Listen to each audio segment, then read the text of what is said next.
Hello dear student, welcome to समर पढ़ेपाल। तो आज हम लोग देखेंगे प्रश्न नंबर 8, जिसमें दिए गए चित्र में सेल का आंतरिक प्रतिरोध 1 ओम है तथा विद्युत वाहक बल 20 वोल्ट है। ज्ञात कीजिए परिपथ का संपूर्ण प्रतिरोध, मतलब आर इक्विवेलेंस निकालना है मुझे। दूसरा, परिपथ में बहने वाली धारा यानी आई की गणना करनी है। तीसरा, ए और बी के बीच कितना विभवांतर होगा, जबकि से इस परिपथ का संपूर्ण विभवांतर 20 वोल्ट है। ठीक है, तो आइए सबसे पहले क्या करेंगे, संपूर्ण प्रतिरोध निकाल लेंगे। जब संपूर्ण प्रतिरोध निकल जाएगा उसके बाद हम धारा निकालेंगे, और धारा निकालने के बाद इस परिपथ में हम विभवांतर का वैल्यू ज्ञात करेंगे। ठीक है, तो आइए बारी बारी शुरू करते हैं। सबसे पहले देखिए यहाँ पर 6 और 5 ओम किस क्रम में है, बताइए। श्रेणी क्रम में, तो यहाँ लिखेंगे हल। 6 ओम तथा 5 ओम के प्रतिरोध श्रेणी क्रम में है।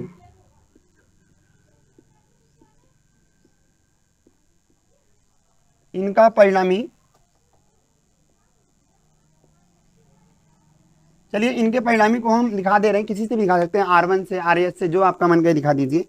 तो मान लीजिए हम RS से दिखा रहे हैं, तो कैसे आएगा, ये दोनों सीरीज में है इसीलिए दोनों को जोड़ देंगे। 6 ओम प्लस 5 ओम, 6 और 5 जुड़ के कितना हो जाएगा, 11 ओम। ठीक है यहाँ तक। अब आगे देखिए, ये वाला हो गया 11, ये वाला कितना है 6, तो फिगर कुछ ऐसा बन जाएगा। केवल ए बी वाला फिगर बना रहे हैं। यहाँ पर कितना है 6, और ये दोनों मिलके कितना हो गए भाई 11। बताइए 6 और 11 किस क्रम में है, समांतर क्रम में। तो यहाँ लिखेंगे 6 ओम तथा 6 ओम, ये किसके बराबर है भाई, RS के बराबर है। नहीं, ये तो 11 आया, तो लिखेंगे 6 ओम तथा RS बराबर 11 ओम, समांतर क्रम में है ना। इनका परिणामी, चलिए इनके परिणामी को हम किससे दिखा दे रहे हैं, RP से दिखा दे रहे हैं, क्योंकि दोनों समांतर में। तो क्या आएगा इन दोनों का, आप जानते हैं अगर हमारे पास दो प्रतिरोध समांतर क्रम में जुड़े हैं तो कैसे निकालते हैं, दोनों का गुणा करेंगे, 11 गुणे 6 बटे क्या हो जाएगा भाई 11 प्लस 6, तो ये हो जाएगा 66 और ये आ जाएगा 17। कोई डाउट है किसी को। चलिए अब ये दोनों यहाँ पे पूरा साल हो गया, इसके साथ 6 वाला किस क्रम में होगा बताइए। अगर इस परिपथ को ऐसे बनाया जाए, ये हमारे पास पूरा है, यहाँ पर कितना है बताइए 6 है, और ये सब पूरा हमने सॉल्व कर दिया। यहाँ पर है 1 और बीच में इन दोनों का परिणामी कितना आ गया 66 बटे 17। सही है, ऐसे बनेगा फिगर। तो आप ये बताइए 66 बटे 17 और 6 किस क्रम में है, श्रेणी क्रम में। तो लिखेंगे 66 बटे 17 तथा 6 ओम किस क्रम में है, श्रेणी क्रम में है।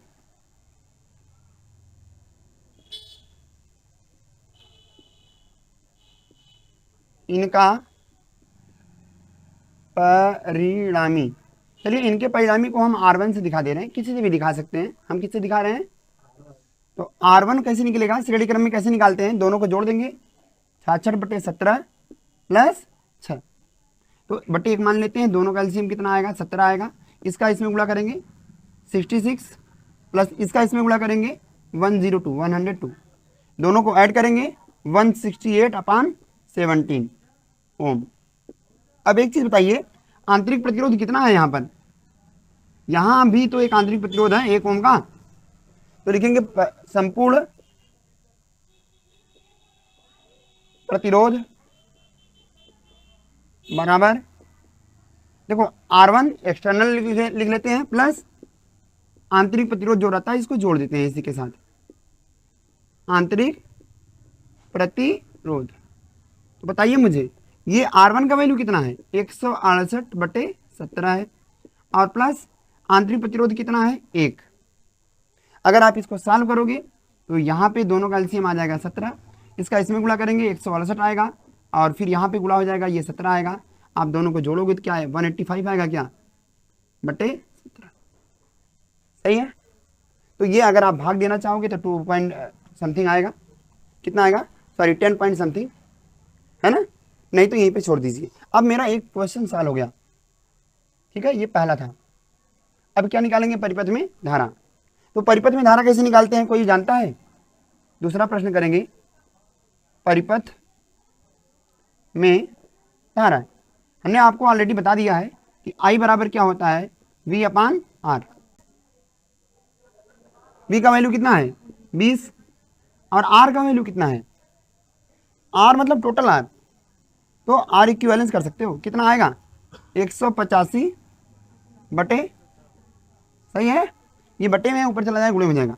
तो यहाँ क्या आएगा 20 × 17 बटे 185। काटना चाहो तो काट दो, 5 से कटेगा, कितना आएगा, ये 5 से काटने पर 4 आएगा, और ये 5 से काटेंगे तो 3 बार जाएगा, और यहाँ पर 7 बार जाएगा। फिर इसका गुणा करेंगे तो कितना आएगा, ये 68 बटा, ठीक है, समझ में आया कि नहीं, 17 चौका 68 होता है, और यहाँ पे हमारे पास 17 है, ठीक है। भाग देने पे कितना आएगा, ये 1 पॉइंट समथिंग, बोलो क्या बचेगा मेरे पास। अब एक बच रहा है ए और बी के बीच विभवांतर, तो इसके बीच विभवांतर निकालने के लिए क्या करेंगे, जगह है नहीं, यहाँ लगा दे क्या, बोलो, यहाँ लगा दें, ठीक है। यहाँ लिख लेना ए बी के बीच विभवांतर। जब विभवांतर ए बी के बीच निकालेंगे तो V बराबर क्या होता है, I × R, बताया हूं। तो अगर ए बी के बीच निकाल रहे हैं तो केवल ए बी वाला प्रतिरोध लेंगे, और धारा तो सेम होगी सब में। तो ए बी के बीच बताइए प्रतिरोध कितना है, ए बी के बीच जो प्रतिरोध निकाला गया है टोटल, ये वैल्यू सॉल्व करके कितना आया था 66 बटे, बोलो I का वैल्यू कितना है, अभी आया, कितना आया 68 बटे 37, और गुणे ए बी के बीच जो प्रतिरोध है वो कितना आया है 66 बटे 17। क्या ये कटेगा, 17 चौका 68, और कुछ कटेगा क्या, नहीं, तो बस इसका इसमें गुणा कर लीजिए। तो यहाँ पे कितना आएगा 4, यहाँ पे कितना आएगा 4 2 2 6, और बटा 37।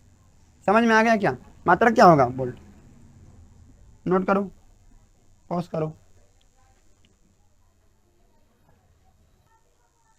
ठीक है। देखिए अगला प्रश्न, 2 विद्युत लैंप जिनमें से एक का अनुपातनांक 100 वाट 220 वोल्ट है, तथा दूसरे का 60 वाट और 220 वोल्ट है,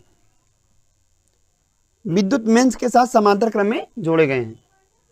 यदि विद्युत आपूर्ति को वोल्टता 220 वोल्ट हो तो विद्युत मेंस से कितनी धारा ले जा रही है। मुझे I का वैल्यू निकालना है। अगर आप फिगर समझना चाहें तो ऐसे समझ लीजिए, यहाँ पर हमारे पास एक बल्ब जल रहा है और एक बल्ब यहाँ जल रहा है, तो यहाँ पे धारा जो रहेगी हमारे दो भागों में बढ़ जाएगी। इस वाले में धारा बहेगी I1 और इस वाले में धारा बहेगी I2। मुझे टोटल धारा पूछ रहा है, I का वैल्यू क्या होगा, समझ में आया।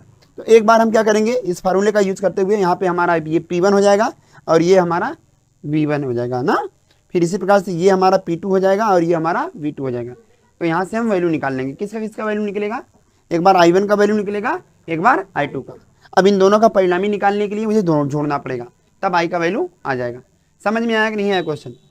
तो सबसे पहले हम क्या कहेंगे, दिया है लिख लो, क्या क्या दिया है बताएंगे आप लोग। देखिए यहाँ पे दिया है P1 बराबर कितना 100 वाट, और ये V1 का वैल्यू कितना है 220 वोल्ट, ठीक है जी। तो हम जानते हैं, और P2 का वैल्यू भी दिया है कितना 60 वाट, और V2 का वैल्यू कितना दिया है 220 वोल्ट। बोलो भाई। तो यहाँ इसको हम दो पार्ट में बांट देंगे। सबसे पहले क्या निकालेंगे हम, P1 निकालेंगे। P बराबर क्या होता है VI होता है, सबको मालूम है P बराबर क्या होता है। तो P1 बराबर V1 I1। अगर यहाँ से I1 का वैल्यू निकालना है तो I1 बराबर क्या हो जाएगा, ये जाएगा बटे हो जाएगा, तो हो जाएगा P1 बटे V1। समझ में आया कि नहीं आया, ये पहले नोट ना करो, पहले समझो। मैं कह रहा हूँ कि P1 बराबर होता है V1 I1। अगर मुझे I1 का वैल्यू निकालना है तो इस V1 को उस पर भेजना पड़ेगा, तो I1 बराबर क्या हो जाएगा, P1 बटे I1, वैल्यू रख दो। तो I1 बराबर क्या हो जाएगा बताइएगा, P1 का वैल्यू कितना है 100 अपान इसका वैल्यू, हाँ 220, काटना चाहो तो काट दो, नहीं तो ये छोड़ दो, 0 0 कैंसिल। तो कितना आया, ये मात्रा क्या होगा इसका, एम्पियर। इसी प्रकार से हम लगाएंगे P2। P2 बराबर क्या हो जाएगा बताओ, V2 इंटू I2। भाई सही है, P2 बराबर क्या होगा, V2 इंटू, अगर I2 का वैल्यू पूछूं आपसे तो बताइए I2 बराबर क्या होगा, ये बटे में जाएगा P2 अपान, वैल्यू रखिए I2 बराबर, P2 का वैल्यू कितना है 60 और V2 का वैल्यू कितना है 220, 0 0 कैंसिल हो जाएगा, तो कितना बचेगा 6/22 एम्पियर। वहां देखते हैं ऊपर। अतः मेंस में कुल धारा किसे दिखाएंगे, I से। I बराबर क्या हो जाएगा I1 प्लस I2। I1 का वैल्यू बताइए कितना है, I1 का वैल्यू 100/22, सॉरी 10/22 प्लस I2 का वैल्यू, इन दोनों को जोड़ेंगे तो ये आएगा हमारे पास 22, ऊपर कितना आएगा 16, भाग दोगे ये तो भाग देने पर कितना आएगा 0.727। समझ में आया, आई होप आया होगा। ठीक है, पॉज करके नोट करो।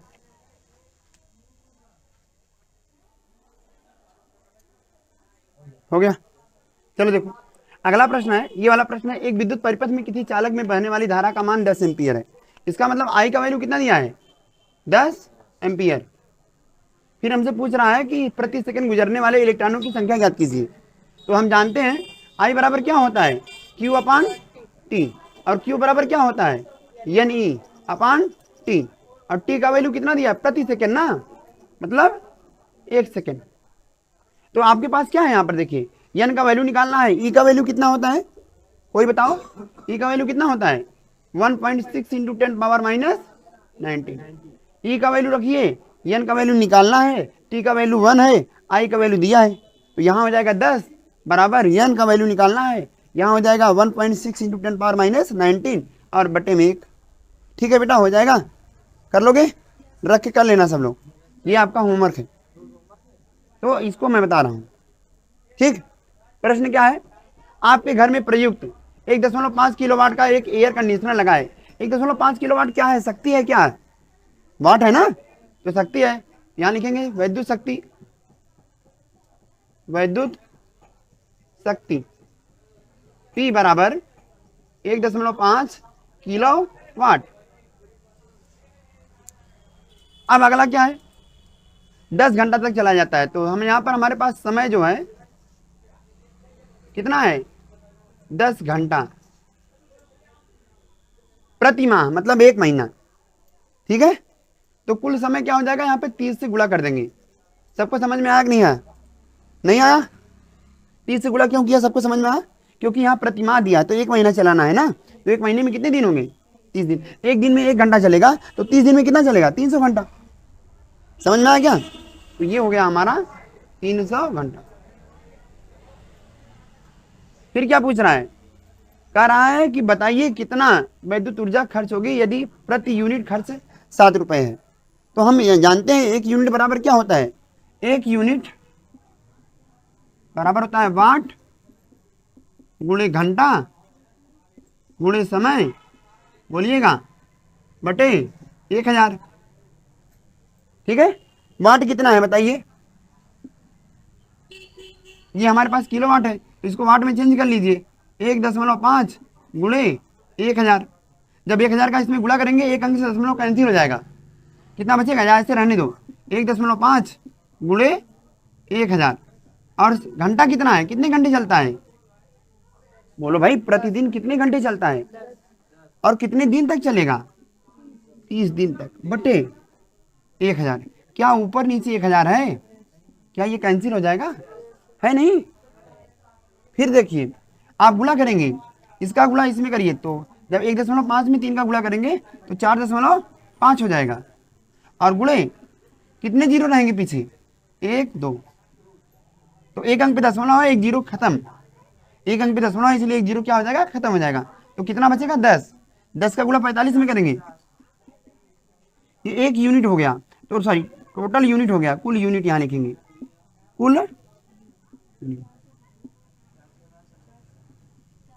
सॉरी 450, सही है। तो 1 यूनिट का खर्चा कितना है, 7 रुपए, तो 450 यूनिट का खर्चा कितना निकालेंगे, लिखेंगे 1 यूनिट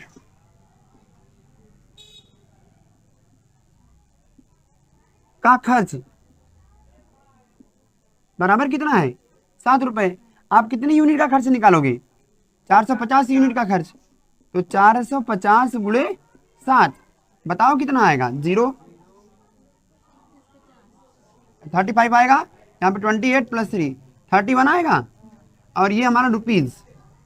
समझ में आया, कोई डाउट किसी को है क्या, इस कुछ नहीं, यहाँ पे कुल यूनिट निकाल लेंगे और उसमें जितना दाम है उससे गुणा कर देंगे। समझ में आया क्या, बोलो। आज के लिए इतना ही, अब अगला प्रश्न हम लोग कल देखेंगे, ठीक है।